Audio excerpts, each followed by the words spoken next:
السلام علیکم پیارے مسلمان بھائیوں، اسلامی تاریخ کے اس عظیم فاتح کا نام قتیبہ بن مسلم باہلی رحمۃ اللہ علیہ، جس نے ترکستان کو فتح کر کے بنو امیہ کے زیر تسلط لا کھڑا کیا۔ قتیبہ بن مسلم کی بہادری اور شجاعت کے قصوں پر تاریخ اسلام آج تک فخر کرتی ہے۔ قتیبہ بن مسلم فاتح ترکستان اور حاکم خراسان تھے۔ وہ حجاج بن یوسف کے زیر سایہ سربلندی کے عظیم مقام پر فائز رہے۔ یہ تاریخ اسلام کی ایک زہر خند لیکن تلخ حقیقت ہے کہ جب سلیمان کو ولی عہد بنایا گیا تو قتیبہ نے مزاحمت کا کردار ادا کیا تھا، کیونکہ قتیبہ جانتا تھا یا وہ یہ سمجھتا تھا کہ سلیمان ایک دن خلیفہ بھی ضرور بنے گا، اور وہ خلیفہ کے طور پر سلیمان کو بہتر خیال نہ کرتا تھا۔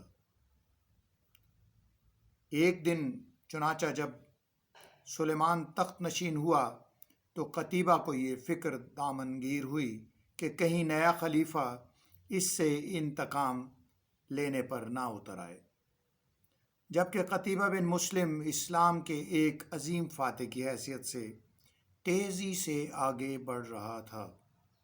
قتیبہ بن مسلم کو سب سے بڑا خطرہ یہ تھا کہ خلیفہ سلیمان اسے خراسان کی ولایت سے محروم کر کے اس کے حریف یزید بن محلب کو وہاں کا حاکم بنا دے گا۔ چنانچہ پیش بندی کے طور پر قتیبہ نے اپنا ایک قاصد سلیمان کی خدمت میں بھیجا اور اسے 3 خط دیے۔ پہلے خط میں اس نے سلیمان کو تخت نشینی پر مبارکباد دی تھی۔ دوسرے خط میں اس نے خراسان اور ترکستان میں اپنی عظیم فتوحات کا تذکرہ کیا اور اپنے روب داب اور علاقوں میں اپنے کنٹرول کے بارے میں لکھا تھا۔ پھر یہ تحریر تھا کہ اسے خراسان سے معزول کر کے اس کے حریف یزید بن محلب کو خراسان کا اگر حاکم مقرر کیا گیا تو وہ خلیفہ کی بیعت توڑ دے گا۔ تیسرے خط میں سلیمان کی بیعت توڑنے کا برملا اعلان تھا۔ یہ تینوں خط اس نے ایک ساتھ قاصد کو دیے اور ہدایت کی کہ پہلا خط خلیفہ سلیمان کو دینا اور وہ اسے پڑھے بغیر یزید بن محلب کی طرف بڑھا دے تو پھر دوسرا خط دینا۔ اگر وہ اسے بھی پڑھے بغیر یزید بن محلب کے حوالے کر دے تو پھر یہ تیسرا خط سلطان کے حوالے کرنا۔ قتیبہ بن مسلم کا قاصد ان ہدایات کے ساتھ دربار خلافت میں حاضر ہوا اور پہلا خط خلیفہ سلیمان کی خدمت میں پیش کر دیا۔ اس نے پڑھ کر خط محلب یزید بن محلب کے حوالے کر دیا۔ اب قاصد نے دوسرا خط پیش کیا، اسے بھی سلیمان نے پڑھ کر یزید کی طرف بڑھا دیا۔ پھر قاصد نے آخری خط دیا، سلیمان اسے پڑھ کر غصے میں لال پیلا ہو گیا، تاہم اس نے صبر سے کام لیا اور قاصد کو انعام و اکرام سے نواز کر رخصت کر دیا۔ قتیبہ بن مسلم اس دھمکی پر بھی خلیفہ سلیمان نے بظاہر اپنے طرز عمل میں کوئی تبدیلی نہ لائی، بلکہ خراسان کی حکومت کا پروانہ یعنی کہ آپ ہی یہاں اقتدار میں رہو اسے بھیج دیا، مگر قتیبہ کے دل میں اس قدر بدگمانی پیدا ہو چکی تھی اور اپنی طاقت اور اپنے قبائل کی فرمانبرداری پر اتنا بھروسہ تھا کہ اس نے سلیمان کے جواب کا بھی انتظار نہ کیا اور حکومت کا پروانہ ملنے سے پہلے ہی علم بغاوت بلند کر دیا۔ اپنے ماتحتوں کو ترغیب دی کہ وہ خلیفہ کی بیعت توڑ دیں، لیکن خلاف امید کسی نے اس کا ساتھ نہ دیا۔ یہ رنگ دیکھ کر وہ سخت برہم اور قتیبہ بن تمیم پر بڑا ناراض ہوا۔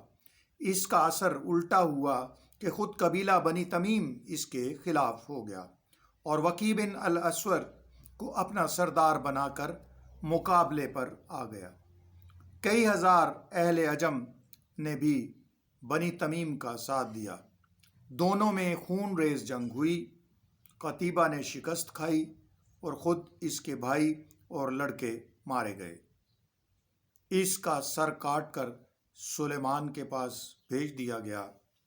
افسوس کہ بدگمانی کی وجہ سے مسلمان اپنے ایک نامور اور بہادر سپہ سالار سے محروم ہو گئے۔ حکومتوں میں اس قسم کی بدگمانیاں اور معاملات کس نہج پر انسان کو لے جاتے ہیں کہ انسان صبر و تحمل سے کام لینے کے بجائے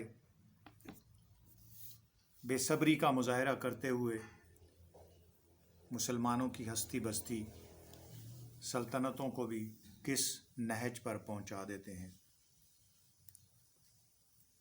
آپ کو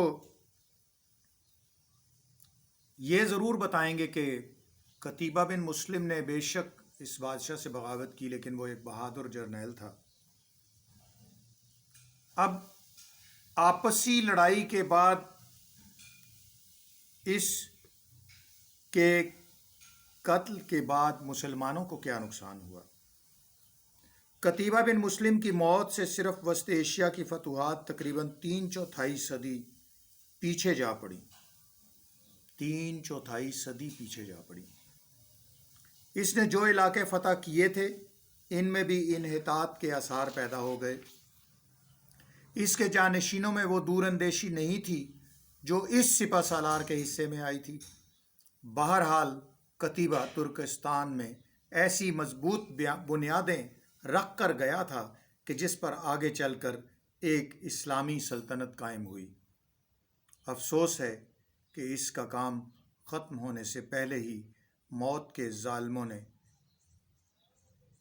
ظالم ہاتھوں نے اسے چھین لیا۔